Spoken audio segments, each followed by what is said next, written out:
Bienvenidos a la Iglesia Palabra Viva. Nuestra misión es hacer discípulos por medio de la palabra, para que vivan y den la vida obedeciendo y enseñando la voluntad de Dios, que es Jesús. Buenos días, bienvenidos a el Seminario de la Voluntad de Dios. Estamos en la clase número 21 y vamos a responder hoy la pregunta: ¿qué es la elección y qué es la salvación? O mejor, la diferencia entre la elección y la salvación. Vamos a leer Juan capítulo 3, versículo 1 en adelante. Había un hombre de los fariseos que se llamaba Nicodemo, un principal entre los judíos. Este vino a Jesús de noche y le dijo: Rabí, sabemos que has venido de Dios como maestro, porque nadie puede hacer estas señales que tú haces si no está Dios con él. Respondió Jesús y le dijo: de cierto te digo, que el que no naciere de nuevo no puede ver el reino de Dios. Nicodemo le dijo: ¿cómo puede un hombre nacer siendo viejo? ¿Puede acaso entrar por segunda vez en el vientre de su madre y nacer? Respondió Jesús: de cierto te digo, que el que no naciere del agua y del Espíritu no puede entrar en el reino de Dios. Lo que es nacido de la carne, carne es; lo que es nacido del Espíritu, Espíritu es. No te maravilles que te dije: os es necesario nacer de nuevo. El viento sopla de donde quiere, oyes su sonido, mas ni sabes de dónde viene ni a dónde va. Así es todo aquel que es nacido del Espíritu. Respondió Nicodemo y le dijo: ¿cómo puede hacerse esto? Respondió Jesús y le dijo: ¿eres tú maestro de Israel y no sabes esto? De cierto te digo que lo que sabemos hablamos y lo que hemos visto testificamos, y no recibís nuestro testimonio. Si os he dicho cosas terrenales y no creéis, ¿cómo creeréis si os dijere las celestiales? Nadie subió al cielo sino el que descendió del cielo, el Hijo del Hombre que está en el cielo. Y como Moisés levantó la serpiente en el desierto, así es necesario que el Hijo del Hombre sea levantado, para que todo aquel que en él cree no se pierda, mas tenga vida eterna. Porque de tal manera amó Dios al mundo, que ha dado a su Hijo unigénito, para que todo aquel que en él cree no se pierda, mas tenga vida eterna. Porque no envió Dios a su Hijo al mundo para condenar al mundo, sino para que el mundo sea salvo por él. El que en él cree no es condenado, pero el que no cree ya ha sido condenado, porque no ha creído en el nombre del unigénito Hijo de Dios. Y esta es la condenación: que la luz vino al mundo, y los hombres amaron más las tinieblas que la luz, porque sus obras eran malas. Porque todo aquel que hace lo malo aborrece la luz y no viene a la luz, para que sus obras no sean reprendidas. Mas el que practica la verdad viene a la luz, para que sea manifiesto que sus obras son hechas en Dios. Después de esto vino Jesús con sus discípulos a la tierra de Judea, y estuvo allí con ellos y bautizaba. Juan bautizaba también en Enón, junto a Salín, porque había allí muchas aguas, y venían y eran bautizados, porque Juan no había sido aún encarcelado. Entonces hubo una discusión entre los discípulos de Juan y los judíos acerca de la purificación, y vinieron a Juan y le dijeron: Rabí, mira que el que estaba contigo al otro lado del Jordán, a quien tú diste testimonio, bautiza, y todos vienen a él. Respondió Juan y dijo: no puede el hombre recibir nada si no le fuere dado del cielo. Vosotros mismos me sois testigos que dije: yo no soy el Cristo, sino que soy enviado delante de él. El que tiene la esposa es el esposo, mas el amigo del esposo está a su lado y le oye, y se goza grandemente de la voz del esposo. Así pues, mi gozo está cumplido. Es necesario que él crezca y que yo mengüe. El que de arriba viene es sobre todos. El que es de la tierra es terrenal y cosas terrenales habla. El que viene del cielo es sobre todos. Y lo que vio y oyó, esto testifica, y nadie recibe su testimonio. El que recibe su testimonio, este atestigua que Dios es veraz, porque el que Dios envió, las palabras de Dios habla, pues Dios no da el Espíritu por medida. El Padre ama al Hijo, y todas las cosas ha entregado. El que cree en el Hijo tiene la vida eterna, pero el que rehúsa creer en el Hijo no verá la vida, sino que la ira de Dios está sobre él. Vamos a orar, pidiendo a Dios que obre con su palabra sobre nuestro espíritu, para que la palabra cumpla el propósito para el cual el Señor la envió. Padre Celestial, nosotros estamos aquí reunidos en tu nombre, anhelando conocer para, Padre, enseñar bien. Entonces ayúdanos, acláranos todas las cosas, Señor, muéstranos toda la verdad, y que nosotros podamos tener todo el conocimiento de tu palabra para poder enseñar bien a otros. Te lo pedimos en el nombre de Jesús. Amén. Cuando uno puede ver la voluntad de Dios ya de una manera panorámica, uno ya puede identificar cuando alguien se está saliendo de la palabra, o incluso cuando nosotros mismos nos estamos saliendo de la palabra, o incluso cuando un versículo se está saliendo de la palabra porque ha tenido una mala traducción. No es porque uno sea un lingüista ni un biblista consumado, deberíamos de serlo, ¿no? Deberíamos de estudiar la palabra con más profundidad. Y yo por eso les recomiendo a ustedes que durante el seminario estén leyendo la palabra. Si no leen la palabra, el seminario se convertirá en una doctrina. Y tarde o temprano, la doctrina se pervertirá. Porque al no tener fundamento, la doctrina se convierte en un conocimiento del hombre. Entonces, cuando uno va a sustentar la doctrina, no tiene peso, no tiene, ¿sí? Uno dice una cosa que escuchó en el seminario, la repite como un loro, y entonces alguien le dice, pero entonces, ¿por qué? Y apenas le dice eso, uno ya queda bloqueado porque no conoció. Está repitiendo como un lorito, mire, eso está mal, y entonces uno se confunde, y ay, no, sí, yo no sé por qué aprendí esas cosas. Una vez estábamos en un seminario con varios pastores, ¿no? Y ya llevábamos como 1 año y medio estudiando la voluntad de Dios, y entonces yo les dije, bueno, entonces, el ángel de Jehová que está en el cielo de los cielos, antes de que el Hijo venga, ¿dónde está eso en la Biblia? Y entonces ellos, no, pues, no sé, ¿dónde está? Eso está en la Biblia, hay un versículo que diga eso, entonces ellos, no, y entonces ustedes, ¿cómo sustentan eso? ¿Cómo creen eso? Y un pastor, no sé si era el más sabio o el más tonto, dijo, yo sí siempre he dicho que eso no tiene fundamento. Pues llevaba 1 año y medio ahí abobeando, entonces, ¿para qué dice eso? Entonces digo, ¿cómo que no tiene fundamento? Entonces dijo, entonces muéstranos el versículo. Y dije, no, eso no lo dice un versículo, lo dice toda la Biblia. Vamos allí, vamos allí, vamos allí, vamos allí, y vamos armando el rompecabezas. Porque entienda que la Biblia no es un libro de doctrina, sino que la Biblia está hablando acerca de Dios, y en ese hablar de Dios uno está armando como toda la voluntad de Dios. Yo creo que si nosotros nos pusiéramos a escribir un libro de las biografías de los papás, lo podríamos hacer. Con lo que le hemos oído, armaríamos la historia, pero faltarían muchas cosas. Y entonces el papá después lee la biografía y dice, ay, pero usted no puso aquí, no, esto ocurrió antes, esto ocurrió después, no, lo que pasa es que yo fui 2 veces a ese lugar, y uno piensa que solamente fue un lugar, pero el papá fue las 2 veces. Así sucede con el libro de los Hechos, por ejemplo. Lucas está narrando la vida de Pablo, pues no la vida de Pablo, pero los sucesos de la iglesia alrededor de la vida de Pablo, desde Hechos capítulo 10. Y entonces alguna gente trata de equiparar lo que está contando Lucas con lo que está diciendo Pablo en las cartas. Y entonces tienen una confusión porque, por ejemplo, Pablo subió 2 veces a Jerusalén, pero eso no está registrado de manera concisa. Entonces ellos dicen, mire, es diferente Lucas a lo que está diciendo Pablo, porque en esta subida de Lucas no pasó esto, pues sí, pero es que fue con esta subida de Pablo a Jerusalén, pero es que Pablo fue 2 veces a Jerusalén, no fue 1 vez. Entonces uno no tiene todo el panorama. Aquí estoy hablando, ¿para qué estoy hablando todo esto? Que nosotros hemos de leer la Biblia para procurar tener todo el panorama. Teniendo todo el panorama, entonces nosotros no estaremos conociendo del Señor por la doctrina, sino que estaremos conociendo del Señor por el conocimiento de su palabra.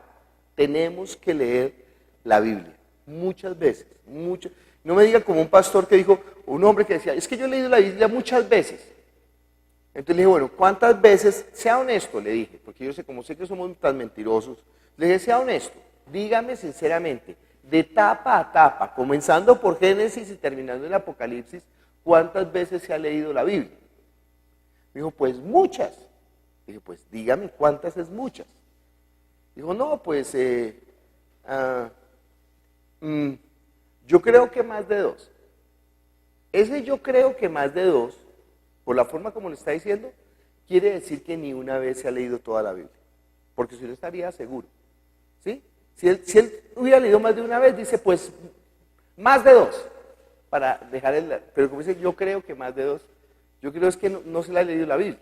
Entonces, pues sí, nosotros todo el día en el devocional, y aquí cuando oramos en la madrugada varias veces, durante los 9 años que tiene la iglesia, pues nos hemos leído ya muchísimas veces todo el Nuevo Testamento. Esa lectura no cuenta para mí, desde Génesis hasta Apocalipsis, ¿sí? Desde Génesis a Apocalipsis. A ver, ¿usted cuántas veces la ha leído?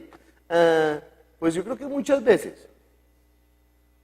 No, nosotros tenemos que leer y leer el Nuevo Testamento 4 veces por cada semestre, el Antiguo Testamento una vez por cada semestre, para poder entender y no vivir por la doctrina, sino por el conocimiento de la palabra. Por ese desconocimiento de la palabra, mucha gente está equivocando los términos. La vez pasada vimos dos términos, autoridad y poder.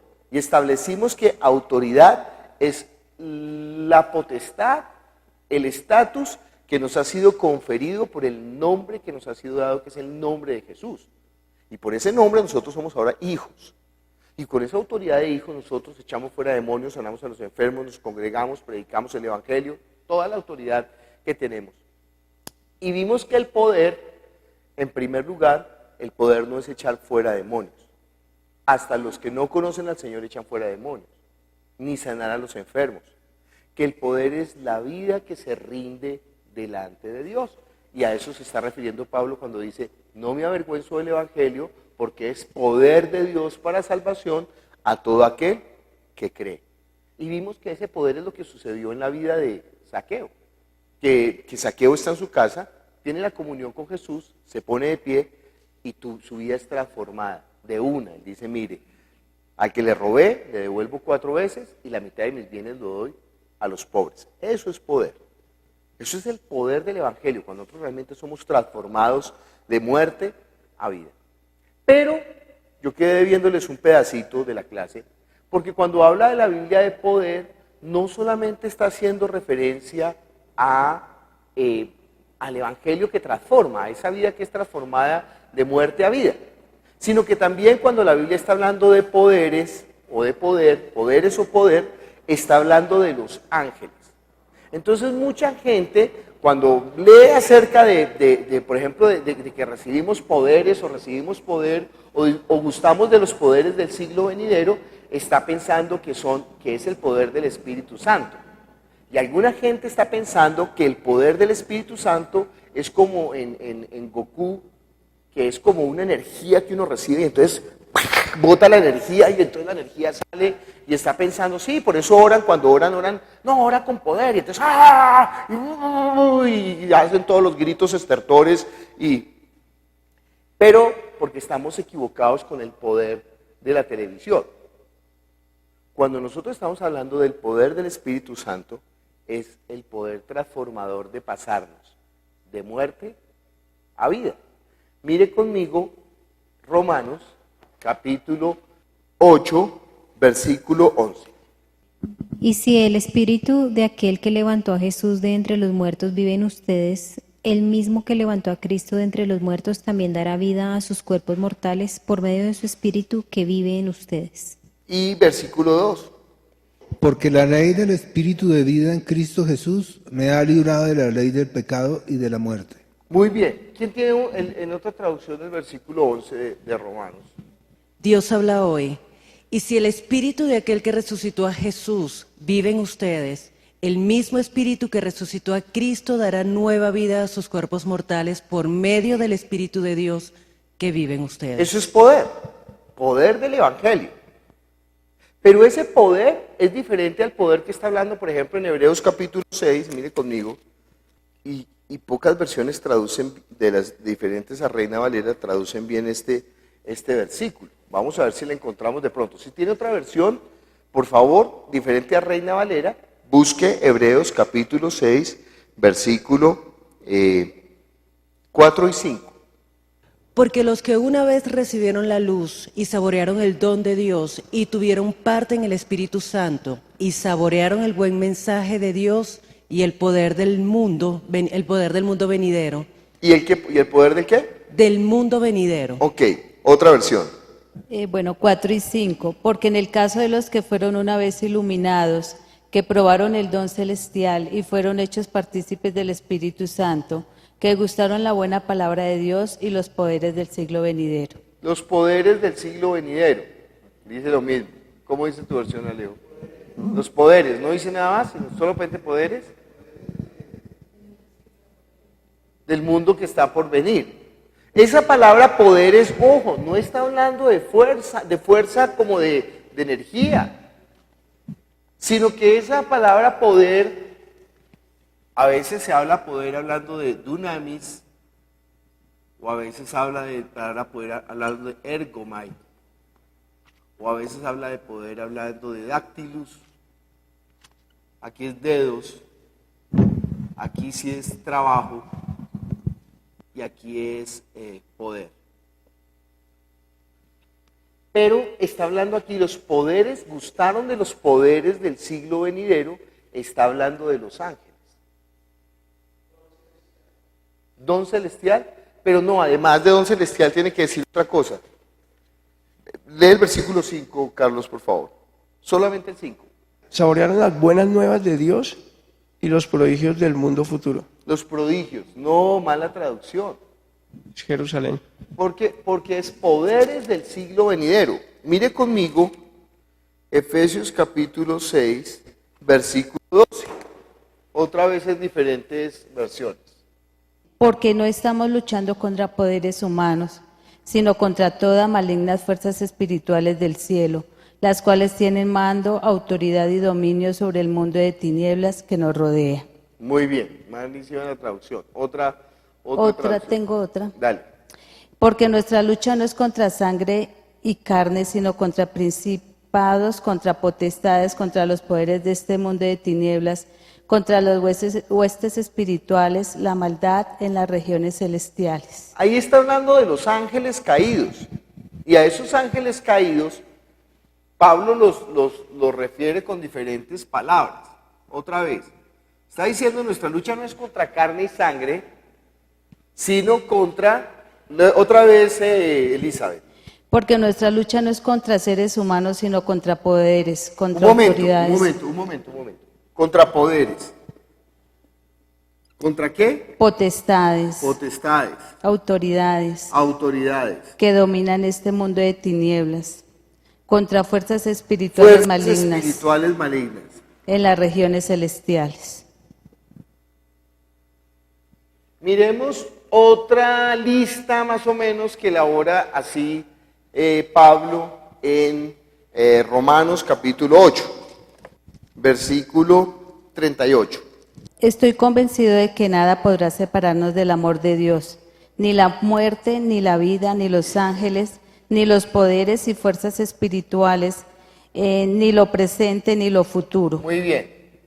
Ángeles, poderes o fuerzas espirituales. ¿Sí? Está utilizando las mismas palabras que estaba explicando acá. Aquí utiliza potestades. Ángeles, poderes o fuerzas espirituales. Estamos viendo en Hebreos los poderes del siglo venidero. ¿Por qué estoy diciendo esto? Por Hechos capítulo 1, versículo 8. ¿Alguien que lea? Pero recibirán poder cuando el Espíritu Santo llegue sobre ustedes y serán testigos de mí, tanto en Jerusalén como en toda Judea y en Samaria y hasta la parte más distante de la tierra. Dice, recibirán poder cuando haya venido sobre ustedes el Espíritu Santo. Y las personas están pensando que poder es fuercita, pero no es así. ¿Qué es lo que reciben los creyentes? ¿Cómo es que se manifiesta el poder de los creyentes? Por ejemplo, alguna gente piensa que cuando Jesús caminó sobre las aguas es que el agua se energizó y los pies debajo de él crearon un campo magnético y él se deslizó sobre las aguas. No, ¿quién está sosteniendo al Señor Jesús? Los mismos que lo sostuvieron para subirlo al cielo. ¿Quiénes lo subieron al cielo?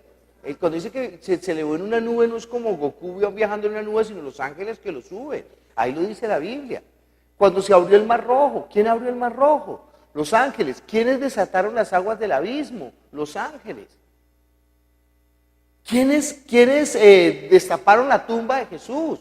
¿Sí? No crean las películas de Hollywood que es como una luz y se abre la tumba. No, los ángeles abrieron la tumba.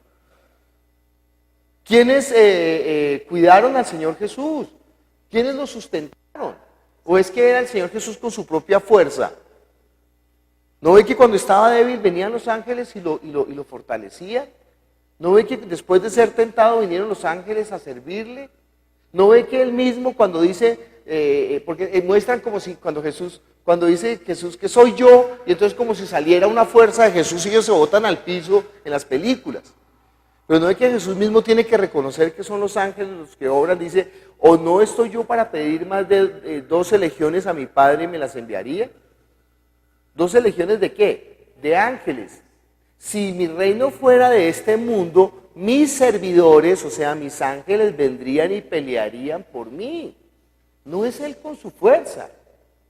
No es Él con su halo de energía que desprende que no. ¿Quién está obrando?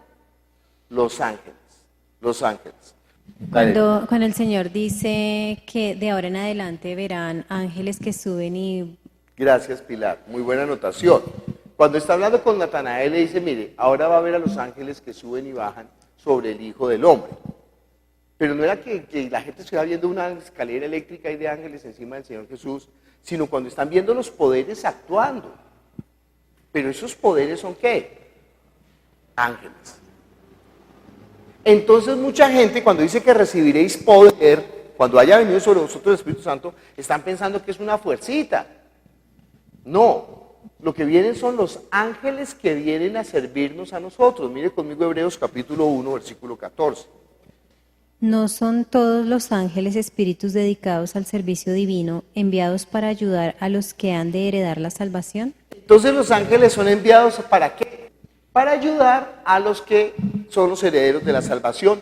¿Para qué? Para el propósito de Dios. Esos son los poderes. Los ángeles están actuando, ¿sí? Oiga, yo iba en el carro y venía una piedra encima y, ay, yo no sé, la piedra rebotó y se pasó por encima. ¿Quién estaba obrando? Los ángeles estaban obrando. Los ángeles son como la policía. Ellos son el poder, pero nosotros tenemos la autoridad. Nosotros estamos echando fuera a los demonios y los demonios no quieren salir. ¿Quién viene y los empuja? Pues los ángeles vienen y, ¿qué hubo? Salgan. Ellos son los poderes, ellos son los que hacen las obras de Dios. Por eso en la Biblia los llama los dedos de Dios, por eso en la Biblia los llama los dunamis de Dios.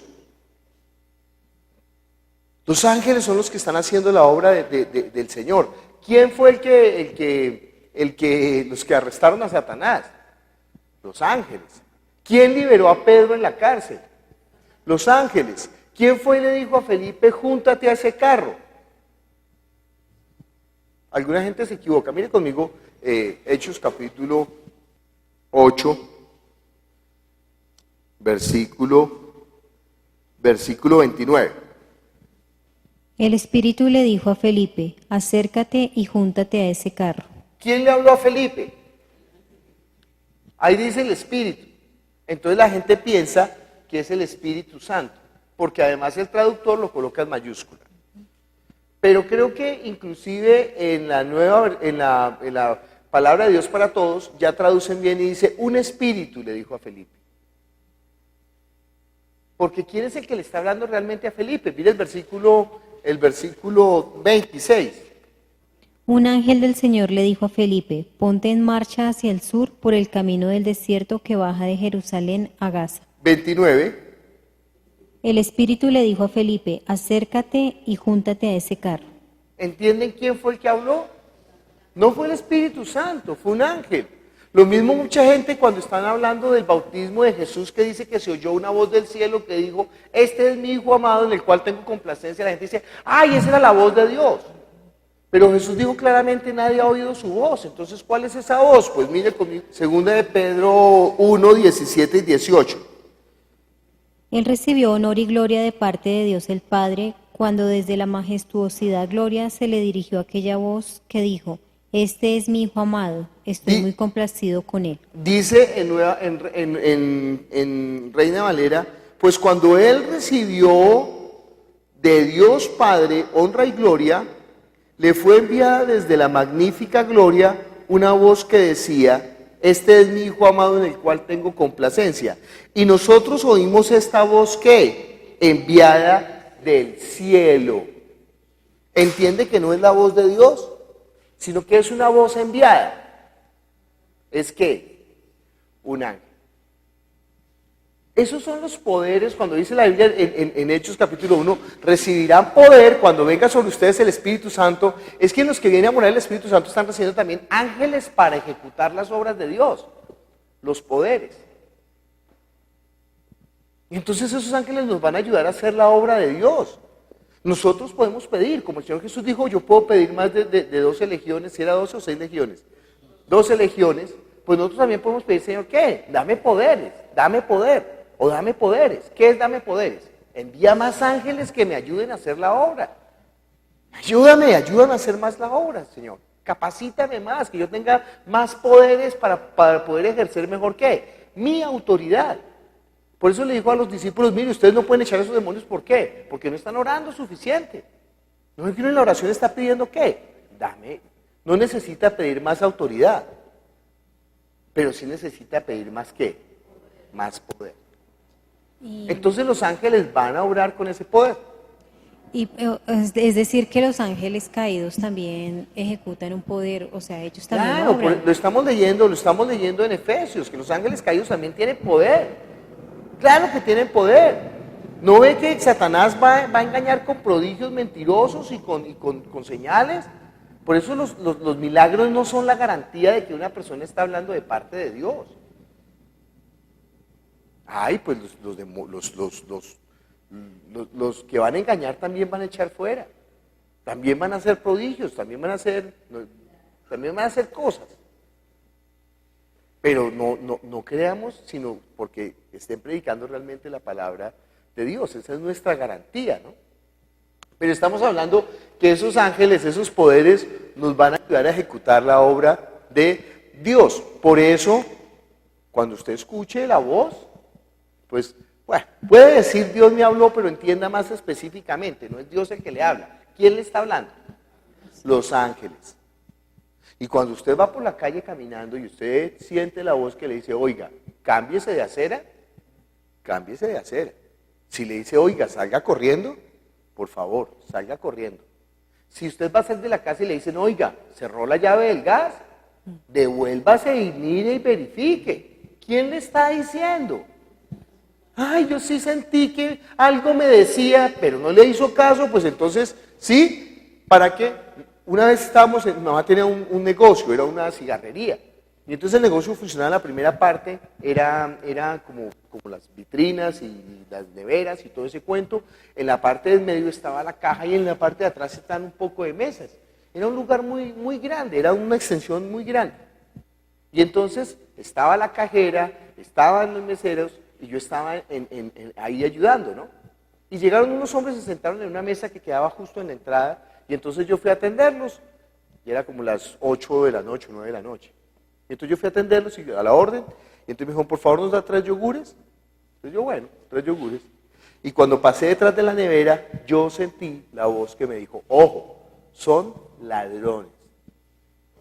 Y entonces yo miré por entre la vitrina, y cuando vi que un tipo tenía puestos 2 relojes, desde que han atracado a alguien algo, y cuando me di cuenta en el carro que habían venido, era un taxi, y el taxi no tenía placas. Y entonces yo, ¡ah! Entonces yo miré todo y rápido salí corriendo a la calle. Y que ellos me vieran, salí corriendo, entonces le dije al celador, mire, me van a atracar, yo sé que ustedes los celadores son muy miedosos, no necesito que entre al negocio, sino pase por el frente, y cuando pase por el frente me dice, listo, ya, no se preocupe, y siga derecho. Pero me lo grita. Y me devolví corriendo, y cuando me volví corriendo, entonces el negocio tenía comunicación con el apartamento de mi mamá, entonces le dije, mamá, dígale a Gabriel que me ayude a trabajar. Pero mi hermano Gabriel no vivía con nosotros, entonces ya mi mamá sabía que había pasado algo.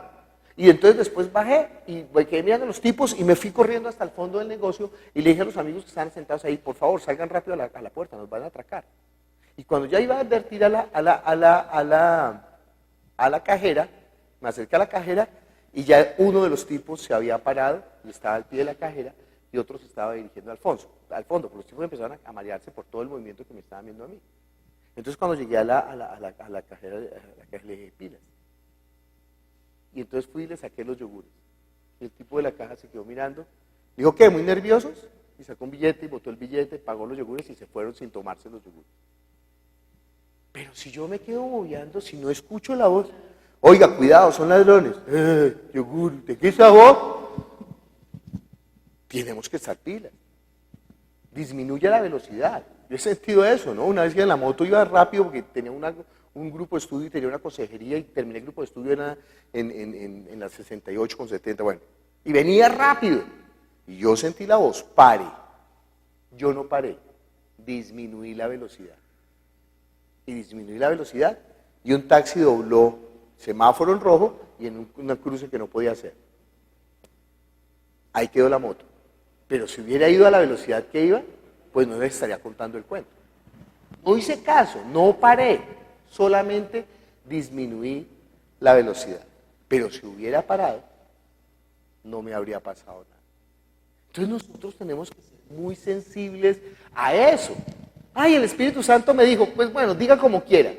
Pero usted sabe, los que hablan son ¿quiénes? Los ángeles. Y nosotros tenemos esos poderes para que nos ayuden a hacer en la fuerza de Dios. ¿Por qué es que hay tanta confusión con los ángeles y el Espíritu Santo? Mire conmigo Hechos capítulo 2, versículo 1 hasta el 4. Cuando llegó el día de Pentecostés, estaban todos juntos en el mismo lugar. De repente vino del cielo un ruido como el de una violenta ráfaga de viento y llenó toda la casa donde estaban reunidos.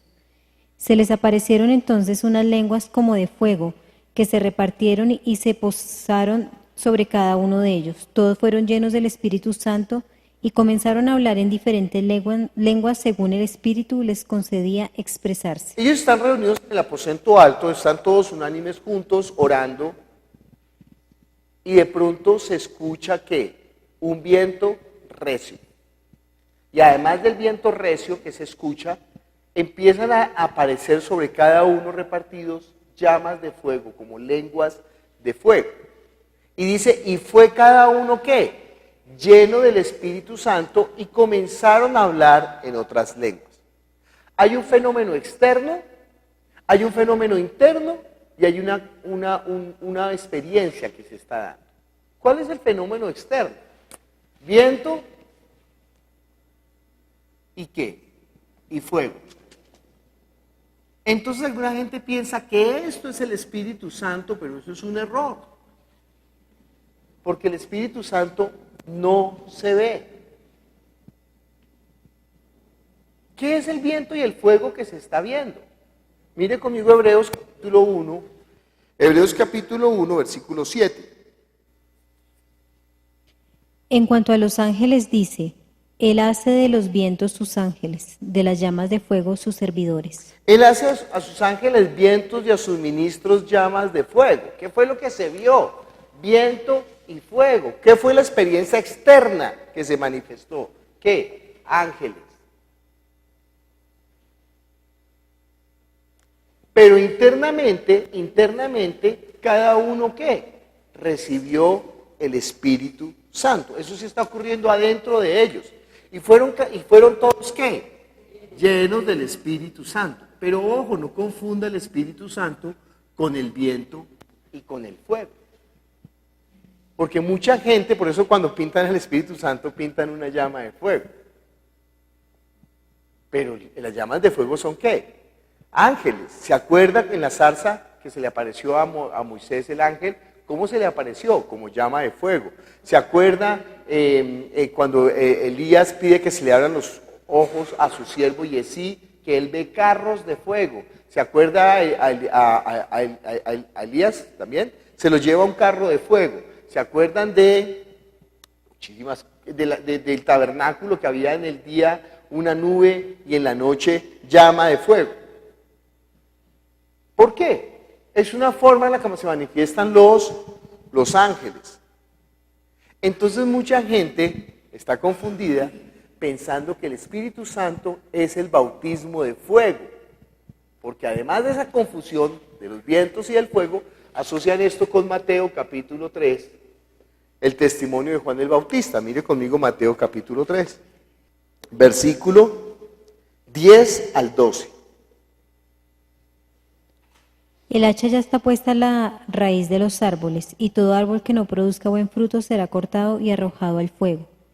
Yo los bautizo a ustedes con agua para que se arrepientan, pero el que viene después de mí es más poderoso que yo y ni siquiera merezco llevarle las sandalias. Él los bautizará con el Espíritu Santo y con fuego. 12. Tiene el rastrillo en la mano y limpiará su era, recogiendo el trigo en su granero, la paja en cambio la quemará con fuego que nunca se apagará. Entonces ahí está diciendo que Jesús, el que viene después de Juan el Bautista, bautizará en Espíritu Santo y fuego. No son el mismo bautizo. Un bautizo es el Espíritu Santo y otro es el bautismo en fuego. El bautismo en Espíritu Santo es para los salvos y el fuego es para ¿quién? Para los incrédulos, para los que se pierden. Es juicio. Por eso dice que ya el aventador está en su mano, juntará el grano en su granero y la paja en el fuego que no se apaga. Ya la raíz está puesta a la raíz de los árboles, y el árbol que no dé buen fruto será echado en el fuego. Lo mismo está hablando en Mateo capítulo 15, la rama que no da fruto, ¿qué? La echa en el fuego y arde. Fuego no es bautismo en el Espíritu Santo, fuego es juicio. Y la iglesia está pidiendo, ¿no? Envía tu fuego, ardiendo en fuego, mi alma está llena. No, gloriosa llama, me limpiará. Y si se deforma más todavía la cosa, dirán que hay un lugar de llama de fuego para purificar a los espíritus y lo llaman el purgatorio. Eso ya es la tapa y el colmo porque no tiene ninguna base bíblica. No, el Espíritu Santo es para bautizar a los creyentes y el fuego es para bautizar ¿a quién? A los incrédulos. Es el juicio. Lo que estamos hablando de la clase pasada es que nosotros necesitamos ¿qué? Pedir más ¿qué? Más poderes. ¿Que son qué? Ángeles que actúen para que nosotros podamos hacer mejor la obra del Señor, más efectivamente. Nosotros pedimos sabiduría, ángeles que nos den sabiduría, ángeles que nos alienten, ángeles que nos fortalezcan. Si vinieron a alentar al Señor Jesús, ¿será que nosotros no necesitamos de esos poderes? No alentaron al Señor Jesús. ¿Se acuerdan de Getsemaní que dice que él, Padre, si es posible, aparta de mí esta copa? Y dice que después que hubo orado, vinieron los ángeles y lo fortalecían. Usted se siente débil, se siente agotado, se siente agobiado, siente que ya no puede más. ¿Pida qué? Ángeles que lo fortalezcan. Bueno. Salmo 104, versículo 4 dice, los vientos son tus mensajeros y las llamas de fuego tus servidores. Sí, muy bien. Entonces está diciendo de los ángeles que son vientos y una de las formas como se manifiestan los ángeles, vientos y llamas de fuego. ¿Sí? Y estamos aprendiendo también para diferenciar la obra de los ángeles y la obra del Espíritu Santo. Porque nosotros tenemos el Espíritu Santo morando en nosotros, es que tenemos la autoridad para echar fuera a los demonios. El nombre de Jesús, dice el Espíritu Santo que el Padre enviará en mi nombre. Entonces, por tener esa autoridad, por tener ese Espíritu morando en nosotros, Dios envía a nuestro alrededor, ¿qué? Ángeles. Cuando una persona cree, cuando un pequeñito se convierte a Cristo, inmediatamente tiene ángeles que le sirven, ¿se acuerdan? Que dicen, no hagan tropezar a los pequeñitos, porque los ángeles de estos pequeñitos están delante del rostro de mi Padre de día y de noche. Ahora no se vaya a confundir por eso diciendo, ay, entonces Dios tiene rostro, ay, entonces los ángeles pueden ver a Dios, ay, entonces Dios está en el cielo. No, entienda que es la expresión para decir que las personas que están desarrollando la fe ya reciben ángeles que los guarden en el camino de la salvación. Para eso fueron creados los ángeles. Ahora vamos a hablar de qué es la elección y qué es la salvación. ¿Por qué necesitamos diferenciar esto? Bueno, porque es que nosotros tenemos que aprender a pararnos en la palabra para tener la autoridad, para poder enseñar bien. Entonces, si viene una persona y nos dice la doctrina, y él conoce bien su doctrina, y nosotros no estamos parados en la palabra, aquí no es igual sino versus, o sea, contra la doctrina y la palabra. Entonces nosotros vamos a tambalear. A mí me daba risa porque, bueno, en las iglesias decían, es que los testigos de Jehová saben mucha Biblia. ¿Se ha escuchado eso? Y los pastores le dicen a sus fieles en la iglesia, no escuchen a los testigos de Jehová porque saben mucha Biblia. Pues para vergüenza de la iglesia lo digo, en primer lugar, los testigos de Jehová no saben nada de Biblia, no saben mucha Biblia. Ellos lo que saben es ¿qué? Doctrina. Porque no ve que tienen unos libritos, vaya a la salida, aquí están paradas las señoras con un carrito y vaya, pídale los libritos y verá que les regalan todos los libritos y ellos se saben de memoria esos libritos. Por eso cuando le van a predicar a ustedes no le predican con la Biblia, le predican con los libritos. Entonces, esperen, le saco el librito. La vergüenza es que con un librito terminan arrastrando a los cristianos que no conocen la palabra. Entonces, estamos fregados. En la tierra de los ciegos, el tuerto es rey. Pero ellos ni siquiera son tuertos, ellos son ciegos, guías de ciegos, porque al menos uno tuerto, pues ellos ni siquiera son tuertos. Pero nosotros no somos ni siquiera tuertos, somos más ciegos que los ciegos, somos bobos fuera de eso. Entonces nosotros tenemos que conocer la palabra, y cuando estamos parados en la palabra, inmediatamente nosotros refutaremos ¿qué? La doctrina. Entonces hay que leer la palabra, hay que conocer la palabra, hay que conocer la voluntad de Dios, digamos, tener la visión, ¿qué? Panorámica de todo el asunto, para poder hablar con propiedad. Si una persona conoce un pedacito, pero ahí se queda, lo agarra un adventista del séptimo día, entonces le dice, mire, el sábado hay que guardarlo siempre, y si no guarda el sábado, usted no es salvo. ¿Usted cree que por no guardar el sábado es salvo? Pero ¿qué importa lo que usted crea? ¿Qué dice la Escritura? Dice la Escritura que la salvación es solamente por medio de la fe en Jesucristo. No es por obras para que nadie se gloríe. Y si fuera por las obras de Moisés, por la ley de Moisés, este asunto quedó resuelto en Hechos capítulo 15, en el concilio de Jerusalén, cuando dijeron, mire, le obligamos a los gentiles a guardar la ley de Moisés. Y dijo, no, solamente que se abstengan de 3 cosas, de fornicación, de ahogado y de sangre. ¿Solamente esos 3? Bueno. Pero ¿por qué en el concilio de Jerusalén se citan esas 3 cosas? Porque esas 3 cosas eran horrorosas para los judíos. Cuando está diciendo fornicación es que no se pueden casar entre parientes. Y dice no comer de sangre porque para ellos la sangre es, pues comer sangre, mejor dicho, la pobre doña Segunda que vende morcilla se quiebra con los judíos. Y los judíos quiebran un huevo y si en el huevo aparece una manchita de sangre, ustedes que a veces pasa eso en los huevos, ellos no se comen ese huevo. Pero ¿cómo hacen si uno corta cualquier pedazo de carne y qué le sale? Sangre. Eso no es, pero ellos no entendían que no estaba hablando de esa sangre animal, sino para dar una sombra de la sangre que salvaba, que era la sangre de su Hijo Jesucristo. Pero nosotros, como estamos en el Nuevo Testamento, ya sabemos que todo eso era sombra de lo que había de venir, que en el libro de los Hebreos, en el capítulo 5, nos habla claramente cuál es el reposo, que no es un día, y no es que Dios esté cansado, que Dios reposó, entonces Dios descansó. Si mi padre hasta ahora trabaja y yo también trabajo, y él está trabajando, ¿qué día? El sábado.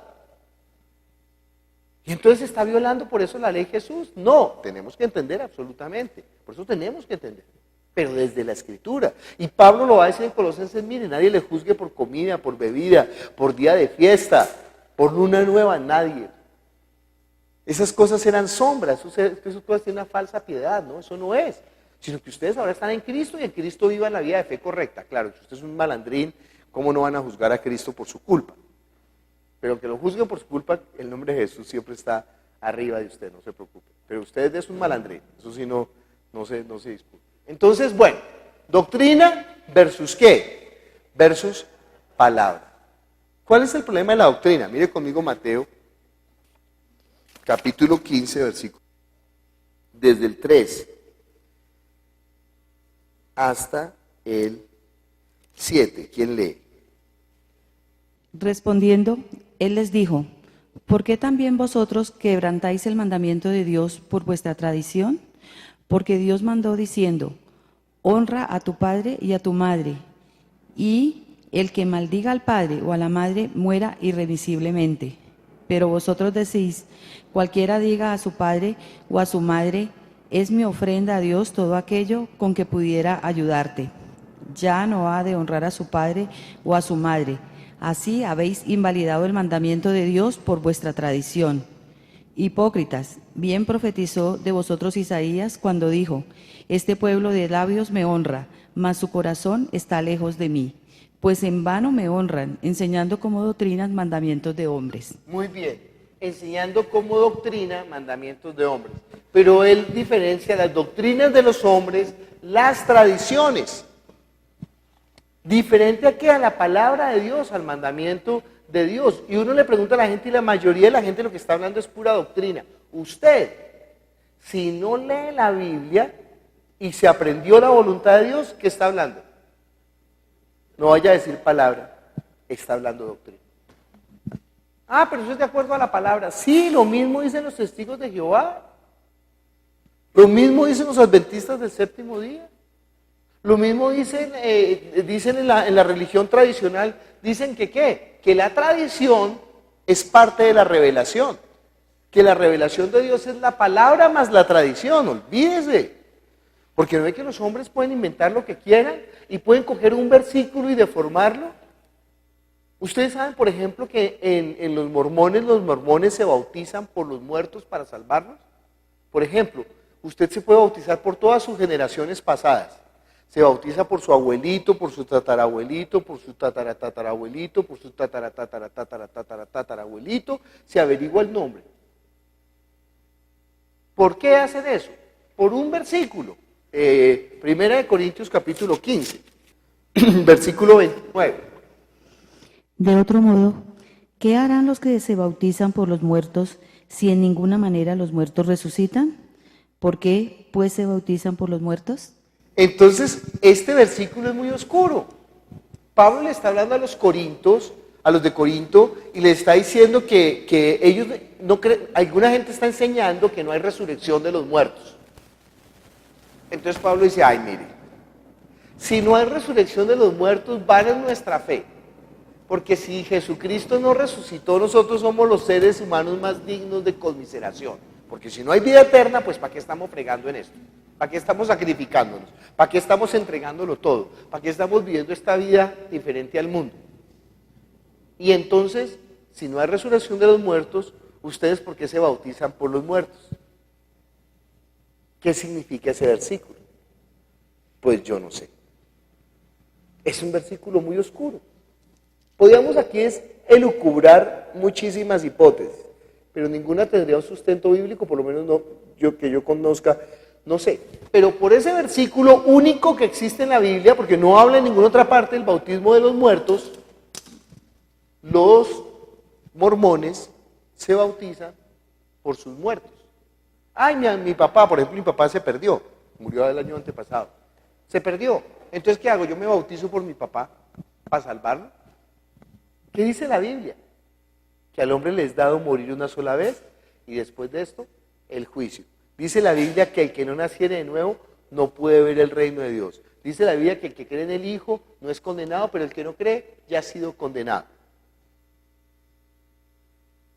Entonces, si yo miro la palabra versus la doctrina, ¿qué pasa con la doctrina?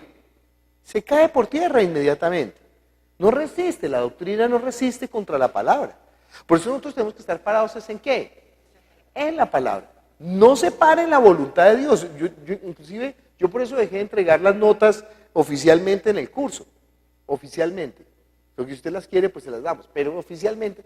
¿Por qué? Porque la gente agarra y se aprende el cuadernillo.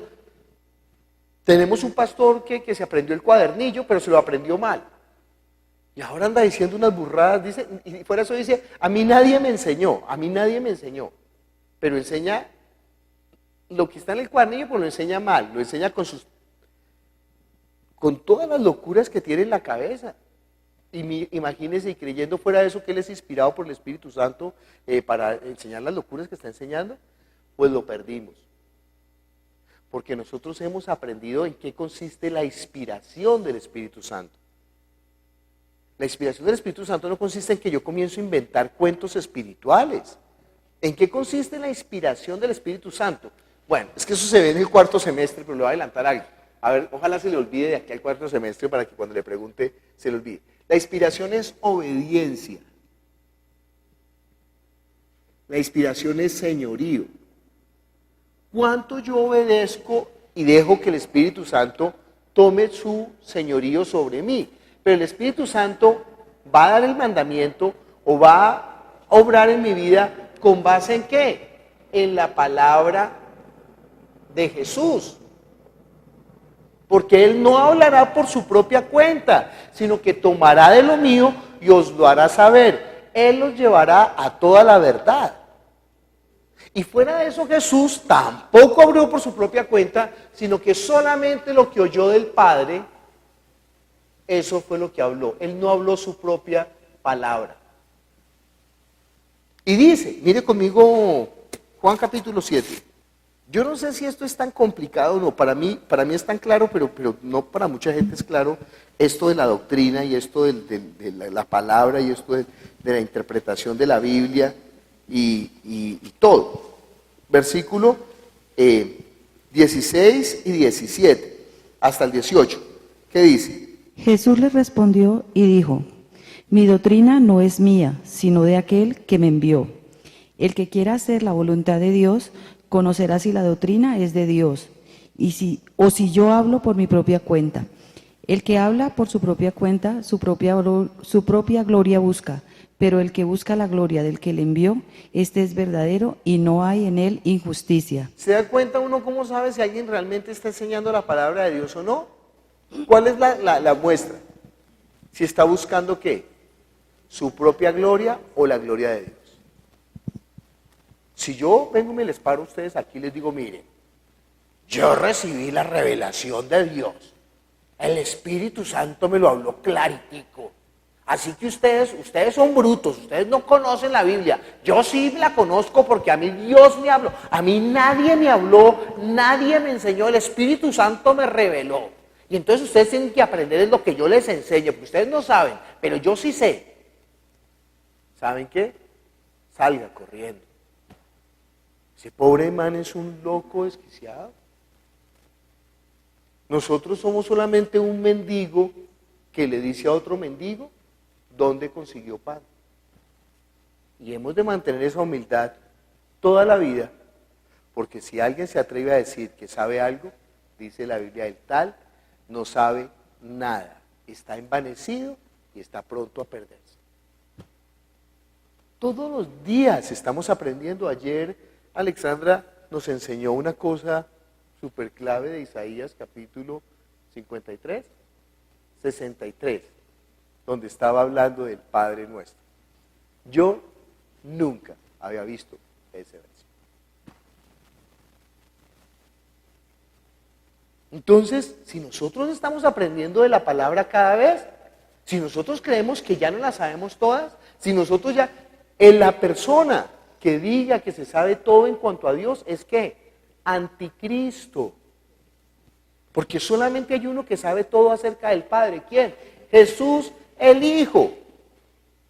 Y el Espíritu Santo nos está revelando toda la vida eso, nos está enseñando todas las veces, y todas las veces aprendemos, y todas las veces conocemos, pero ojo, no estamos aprendiendo algo nuevo, entienda eso. Sino que estamos siempre parados en la... A mí me da risa, ¿no? Porque si usted revisa las prédicas de hace 7 años de Palabra Viva, estoy predicando exactamente lo mismo. Y a mí me da hasta pena ver las prédicas pasadas porque la gente va a decir que yo no predico nada nuevo. Y es la verdad, yo no predico nada nuevo. El domingo pasado volví a hacer una prédica acerca de la salvación, lo básico de la salvación, o sea, I.U. Y la gente decía, yo nunca había visto eso. Y decía, no, fíjate, yo soy el peor de los predicadores o el peor de los maestros. Que la ley de Jesús no es igual a la ley de Moisés. Que su mandamiento es que creamos en Él, que obedecer a Jesús es creer en Él y amar a los demás como Él nos amó. Eso es básico. Yo no sé cuántas veces lo he predicado aquí pero hay gente que todavía no entiende eso. Nosotros no estamos hablando de una novedad, estamos hablando con base en la palabra y ahí mismo damos círculos y nos movemos y de ahí el momento en que nos salgamos, ¿qué? Perdimos. Dios me reveló a mí claritico. No fregues, no nos atrevemos a hablar de esa manera. no nos atrevemos a hablar de esa manera, sino que al contrario nos acercamos ante la palabra con toda humildad, temor. Y esos principios que nosotros estamos aprendiendo aquí es precisamente para desarrollar cada vez más esa humildad ante la palabra, ese temor ante la palabra. Pero parados nosotros en la palabra, ante las doctrinas de los hombres, ya no tenemos ninguna humildad, ya no tenemos ningún temor. Porque nosotros no estamos defendiendo nuestra gloria ni nuestra posición, sino que estamos defendiendo la gloria de Dios y la palabra de Dios contra la doctrina. Entonces, tranquilamente, puede ser, no, este es un erudito. Yo le he contado, ¿no?, que en la universidad los profesores, yo les digo, perdón, profesor, espere un minutico, mire lo que dice la Escritura. Y aquí dice, y aquí dice, y aquí dice. Entonces, no, pero él estudió en la Gregoriana de Roma, estudió lenguas hebreas y griegas, él tiene un doctorado, tiene un magíster, ha sido, sí viejo, pero mire, está equivocado. ¿Por qué? Porque la palabra de Dios dice, escrito está y también escrito está. ¿Por qué estoy enfatizando tanto esto? Porque resulta que por causa de la doctrina, hoy en día se está hablando mucho de la elección. Y entonces la gente está diciendo, no, es que nosotros somos unos elegidos y nosotros somos los princesitos del Señor y entonces nosotros caminamos 10 pisos sobre la tierra y pobres sus mortales que no son, yo fui elegido. A mí Dios me predestinó, yo fui escogido desde el vientre de mi madre. Y ellos están confundiendo la elección, voy a escribir aquí claro, elección versus ¿qué? Salvación. Bueno, aquí no decimos versus, perdón. Aquí decimos que no es igual, así que aquí no hay enfrentamiento, sino que no es igual la salvación y la elección. ¿Dios elige? Sí. ¿Dios salva? Sí. ¿La salvación está predestinada? Sí. Pero ¿la salvación individual está predestinada? No. La salvación, cuando habla de la predestinación, ¿de qué está hablando? Mire conmigo, Efesios capítulo 1, versículo 12 en adelante. Y es demasiado clara la palabra, pero yo creo que leamos una versión actual. Una versión que no sea Reina Valera, sino una versión actual. ¿Quién quiere leer? Efesios capítulo 1, versículo 3, hasta el 10. No, hasta el 11. Bueno, hasta el 12. ¿Del 3 al 12? Efesios 3, pero vamos a leer despacito con buena letra y sin que manches el papel. Efesios 1, 3 al 12. Clarito, Pilar. Y vamos parando para ir mirando cada versículo. Alabado sea Dios, Padre de nuestro Señor Jesucristo, que nos ha bendecido en las regiones celestiales con toda bendición espiritual en Cristo. ¿Con toda bendición espiritual en quién? Si el hombre puede tener bendición espiritual, ¿es en quién? En Cristo. Si no es en Cristo, no puede tener bendición espiritual. Usted sabe, ¿no? La gente que cumple una edad en Estados Unidos recibe una pensión. Para recibir esa pensión, ¿dónde tiene que vivir? En Estados Unidos. Y puede ser que los viejillos mañosos entonces reciben su pensión, se van para Colombia, viven en Colombia un tiempo, pero cada rato tienen que estar ¿qué? Viajando porque tienen que demostrar residencia en el país, si no, les quitan la pensión. Igual aquí está hablando que la bendición es ¿en quién? En Cristo. La bendición espiritual de los lugares celestiales es en Cristo. Sigue leyendo, por favor, Pilar. Dios nos escogió en Él antes de la creación del mundo. ¿Dios nos escogió en quién? En Él. ¿En quién? En Cristo. En Cristo somos ¿qué? escogidos. En Cristo recibimos la bendición. Dios nos escogió en Él. ¿Cómo? ¿Sigue? Antes de la creación del mundo. Antes de la creación del mundo. Para Mire que conmigo, seamos- un momentico, Pilar. Es que vamos a estar examinando muy bien esta palabra. Nos escogió en Él, ¿qué? Antes de la creación del mundo. Quiere decir que nosotros fuimos designados antes de la fundación del mundo. Él dijo, antes de la fundación del mundo va a existir Elizabeth y Elizabeth va a ser salva. Antes de la fundación del mundo va a existir Fabricio, pero Fabricio no va a ser salvo. No me abra los ojos, eso es solamente un ejemplo. Antes de la fundación, ¿sí? No. Mire lo que está diciendo, mire conmigo, por eso no te dejé seguir. Mire conmigo, por favor, Primera de Pedro, capítulo 1, versículo 18. Y 19 hasta el 20. A otra persona. Ayúdale a Leo. Dios los rescató a ustedes de la vida sin sentido que llevaban antes. Así vivían sus antepasados y ellos les enseñaron a ustedes a vivir de la misma manera. Pero ustedes saben muy bien que el precio de su libertad no fue pagado con algo pasajero como el oro o la plata, sino con la sangre preciosa de Cristo, quien es como un cordero perfecto y sin mancha.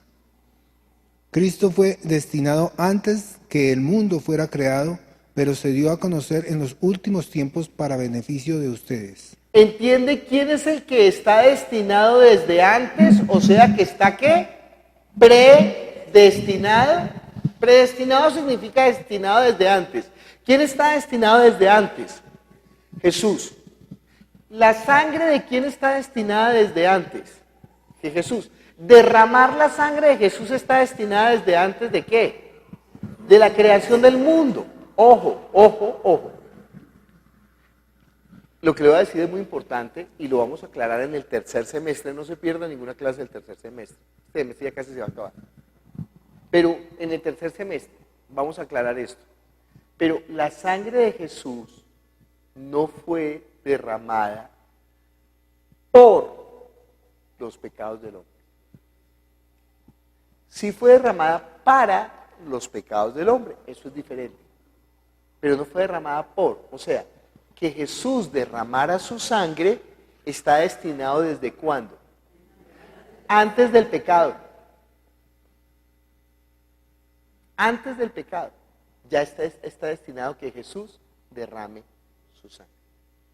Ya destinado desde antes de la creación del mundo, pero manifestado en los posteriores tiempos por amor de nosotros. De modo que cuando nosotros cantamos, lo hizo todo por mí, no es verdad. Todo fue hecho por medio de Él y para Él. Hasta la muerte fue hecha por Él y para Él. Lo voy a dejar con ese enano corriendo hasta el tercer semestre, no se preocupe. Pero entienda que la sangre de Jesús está destinada, siendo ya que destinado desde antes.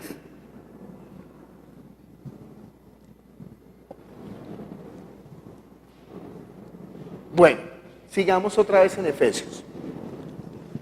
Dios nos escogió en Él antes de la creación del mundo, para que seamos santos y sin mancha delante de Él. Para que seamos santos sin mancha delante de Él, sigue. En amor. Nos predestinó para ser adoptados como hijos. Fuimos predestinados para ser adoptados hijos. Sigue. Nos predestinó para ser adoptados como hijos suyos por medio de Jesucristo. ¿Por medio de quién?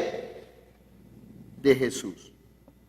El hombre, el ser humano, esta composición de espíritu y materia, de hombre espiritual y hombre animal que somos nosotros, y hechos de esa manera, con una parte que vuelve al polvo de la tierra, con una parte animal de abajo, corruptible, contaminada, que tiene una parte incontaminada, incorruptible, espiritual.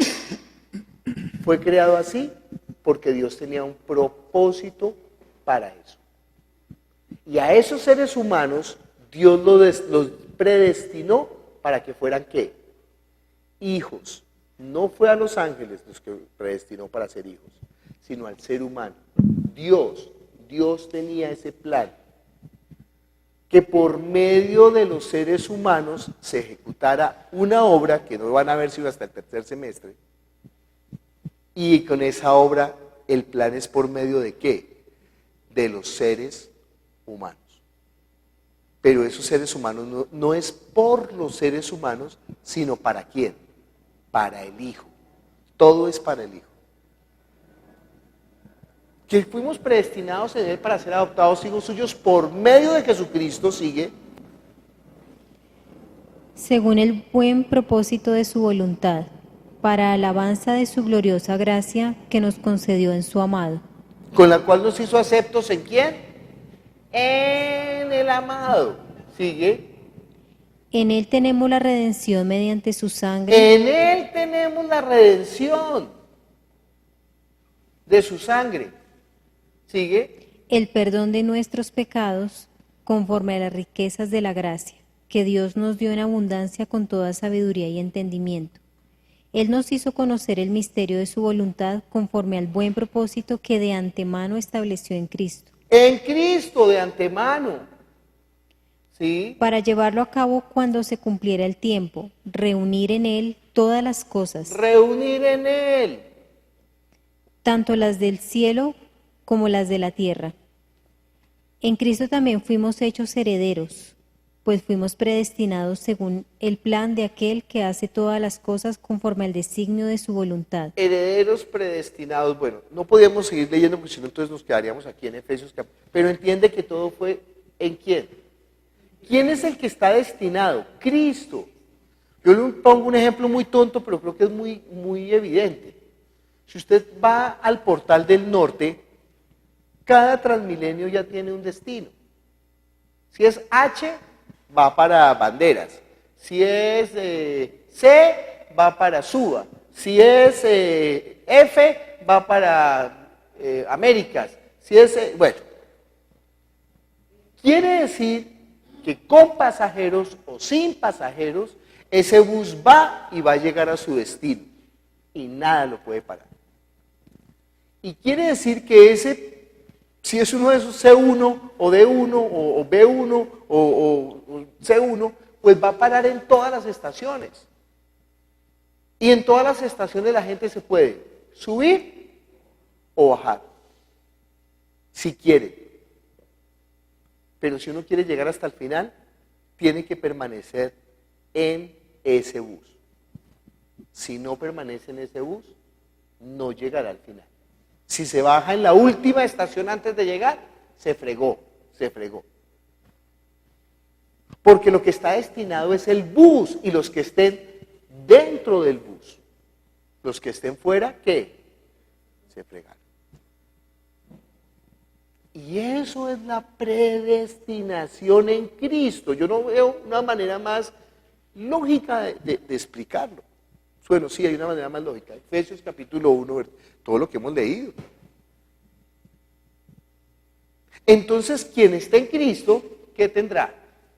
Salvación, perdón de pecados, herencia con los santos, será hijo de Dios, tendrá las bendiciones espirituales, recibirá el Espíritu ¿en quién? ¿En quién?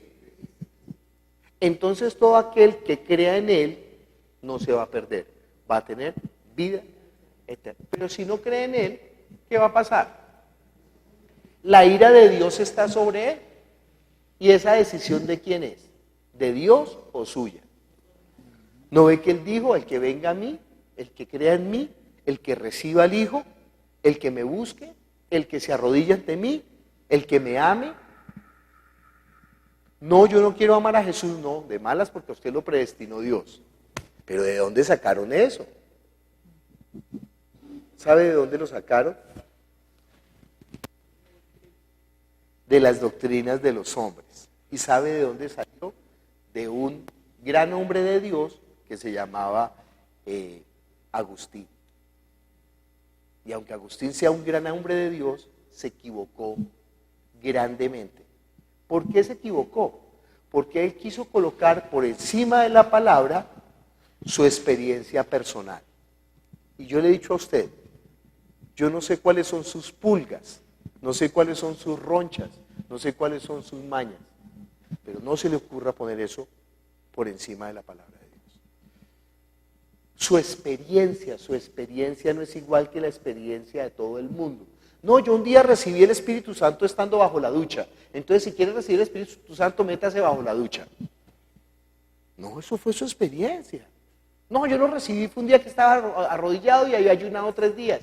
Pero eso no es lo que dice la palabra. Eso fue su experiencia. No, yo lo recibí en un momento de la alabanza. Pues muy bien, pero eso es su experiencia. Alabe y verá que en la alabanza recibe. No, esa es su experiencia. Cada uno recibe el Espíritu Santo. Entonces la gente trata de hacer de su experiencia la palabra. ¿Qué le pasó a San Agustín?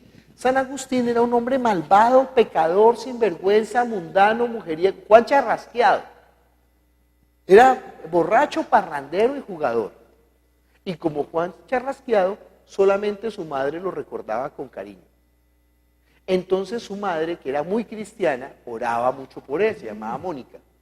Y entonces Mónica oraba por Agustín, y Agustín un día creyó. Y como Agustín un día creyó, Agustín pensó, un momento, si yo creí, pero yo era tan malo, en mí no había nada bueno. Si en mí no había nada bueno, de modo que yo no pude haber tomado esa decisión por mí mismo. Tiene que ser que Dios me obligó a creer en él. Entonces él habló de la gracia irresistible de Dios. A un hombre le pasó exactamente. Entonces otro hombre, en la época de San Agustín hay otro hombre, no me acuerdo ahorita del nombre, creo que se llama... Cuando hablan los calvinistas, dice, ustedes, la grosería calvinista...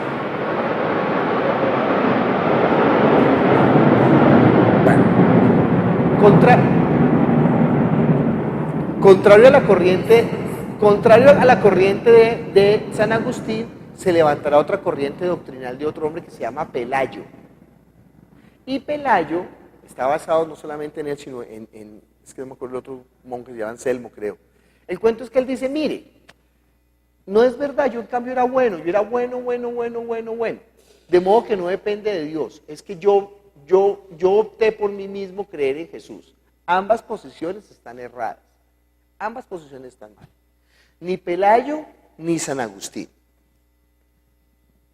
De San Agustín, Calvino, como tiene una experiencia parecida, tomará eso y Calvino desarrollará todavía más lo de la predestinación y la gracia irresistible.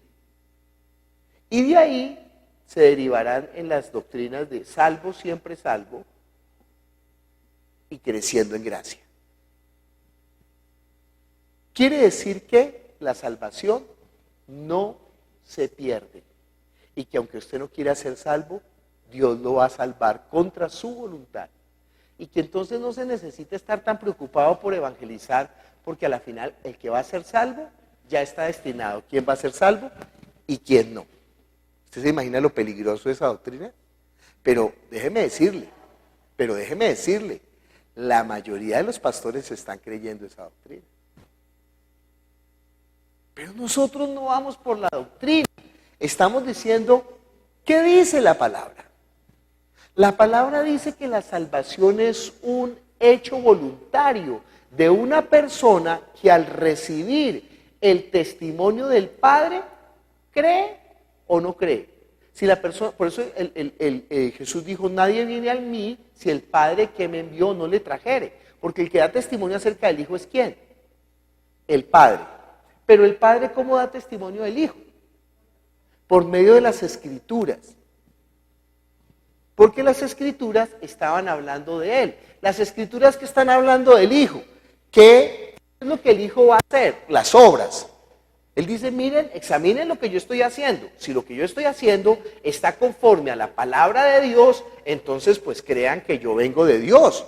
Pero si yo no estoy haciendo las obras que el Padre había destinado que hiciera, pues entonces yo estoy actuando por mi propia cuenta.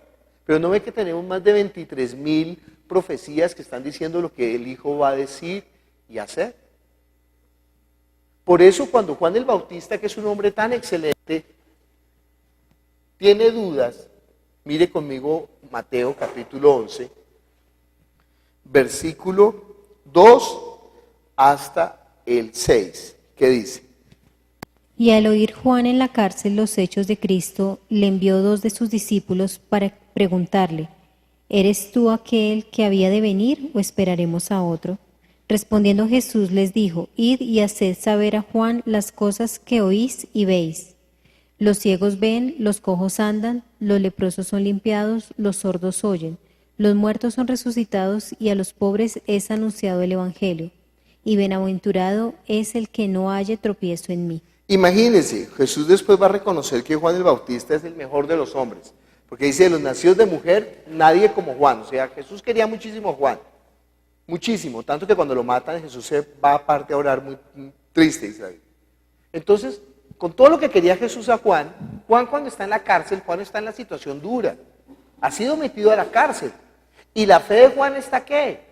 Tambaleando. Porque Juan dice, pero ¿cómo así? Si yo era el profeta de Dios, si yo fui el que indiqué que este es el Cordero de Dios que quita el pecado del mundo, si yo vi la visión de que el Espíritu bajaba en forma de paloma sobre él, si yo escuché la voz del cielo, y yo fui el que le indiqué a él, ¿cómo así que ahora me metieron a la cárcel y estoy yo en esta mala? Entonces él dice, ¿será de verdad Jesús quién es? ¿Usted se imagina esa vida triste? Que usted haya tenido esas revelaciones, que usted haya tenido esa vida apartado desde el vientre. ¡Ojo! Él sí fue apartado desde el vientre como Samuel fue apartado del vientre, hablando de la ¿qué? De la elección. Y hablando de la elección, Juan dijo, mire, es que nadie puede hacer algo si no les dado de arriba. Juan fue apartado desde el vientre para cumplir ese propósito, ¿de qué? De ser el profeta que anuncie a Jesús y que prepare el camino. Con todo y eso, estando en la cárcel, con todas las visiones, con toda la profecía que Juan ha recibido y con toda la vida de fe pulcra que ha llevado, cuando está en la cárcel manda a preguntar, ¿eres tú el que había de venir o esperaremos a otro? Y Jesús, aunque quiere tanto a Juan el Bautista, no dicen, mire, muchachos, vayan y díganle a Juan que no se desanime, pobrecito, que no, que yo voy a ir a visitarlo, que no esté mal, que me crea que yo soy el que iba a venir. ¿Hizo eso Jesús? No, él no dio testimonio de sí mismo, sino que dijo, díganle a Juan las cosas que ustedes están viendo. Los cojos andan, los ciegos ven, los muertos son resucitados y a los pobres es predicado el Evangelio. Porque ¿qué le está diciendo Jesús a Juan? Jesús le está mandando a recordar a Juan las palabras del profeta Isaías. Mire conmigo, Isaías capítulo 35, versículos 5 y 6. ¿Alguien que lea? Bueno, que lea desde el 4. Digan a los de corazón temeroso, sean fuertes, no tengan miedo. Su Dios vendrá con venganza, con retribución divina vendrá a salvarlos. Se abrirán entonces los ojos de los ciegos y se destaparán los oídos de los sordos. Saltará el cojo como un ciervo y gritará de alegría la lengua del mudo, porque aguas brotarán en el desierto y torrentes en el sequedal. La arena ardiente se convertirá en estanque, la tierra sedienta en manantiales burbujeantes, las guaridas donde se tendían los chacales será morada de juncos y papiro. Dice ahí, díganle a los de corazón apocado y a los de piernas débiles, o sea, a los que se mueren del susto. Cuando yo venga, yo mismo vendré y los salvaré. Y entonces los cojos andarán, los ciegos verán. Las señales que le está diciendo a Juan.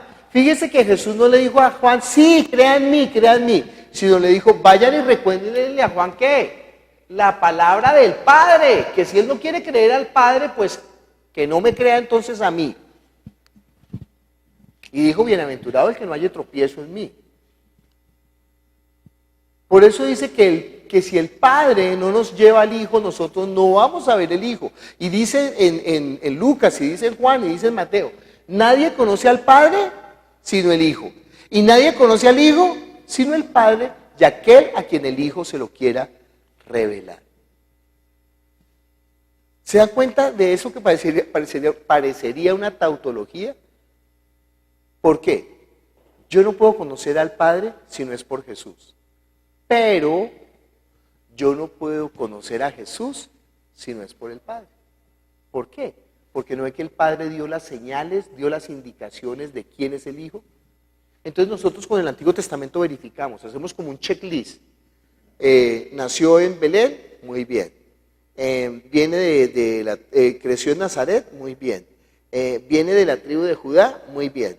Viene de la raíz de Isaí, muy bien. Es hijo de David, muy bien. Es hijo de Salomón, muy bien. ¿Está sanando? Sí. ¿Está levantando muertos? Sí. ¿Está curando a los leprosos? Sí. ¿Está predicando la buena nueva del Señor? Sí. ¿Está siendo azotado y afligido por nosotros? Sí. ¿Están pagando 30 monedas por él? Sí. ¿Están horadando sus manos y sus pies? Sí. ¿No están quebrando ninguno de sus huesos? Sí. ¿Está siendo enterrado en una? Sí. Entonces, Él es. Él es el que el Padre anunció que iba a venir. ¿Quién toma esa decisión?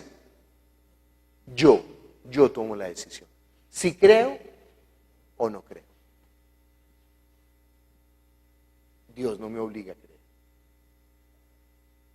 ¿Y la salvación qué? Si se pierde. Mire conmigo, Segunda de Pedro capítulo 2. Segunda de Pedro capítulo 2, versículo 1 al 3. ¿Quién lee en una versión nueva? No en Reina Valera. Nueva versión internacional. Sí.